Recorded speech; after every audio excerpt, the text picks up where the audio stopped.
Le Parti communiste chinois, non seulement au regard de sa propre histoire, mais également au regard des réalités actuelles du monde. Et c'est en cela que nous avons bien aimé le discours de son Excellence, M. Xi Jinping. Nous sommes dans un monde dangereux, un monde de toutes les incertitudes sanitaires, économiques, culturelles. C'est un monde aujourd'hui ébranlé par l'inégalité entre les nations, ébranlé par l'inégalité au sein des nations, ébranlé par ce qu'on appelle les nouvelles peurs et les nouvelles menaces, que sont les pandémies, épidémies, la crise climatique. C'est un monde dangereux avec l'apparition des guerres.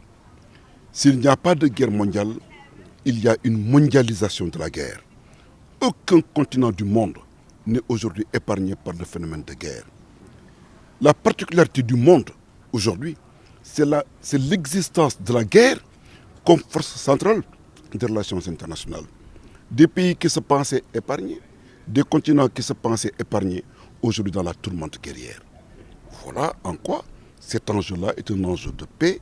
Et Xi Jinping a été à la hauteur dans la compréhension et la lecture lucide de ce qui se passe dans le monde. Le Parti communiste chinois qui vient de tenir son 20e congrès, qui coïncide avec le centenaire de sa création et aussi le 70e anniversaire de la création de l'État chinois. Pour faire un peu le bilan du parcours, non seulement politique, mais aussi en matière de gestion de l'État, et proposer au monde, pas pour recopier, mais pour s'inspirer de la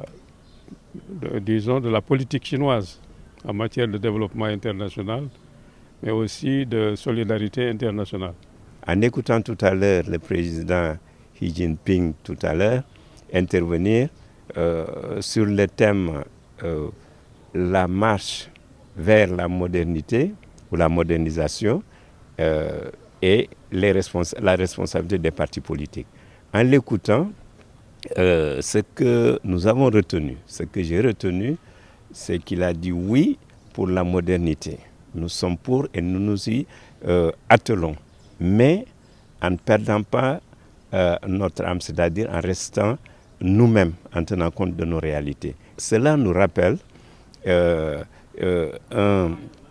une préoccupation majeure du président Senghor quand il parlait d'enracinement et ouverture.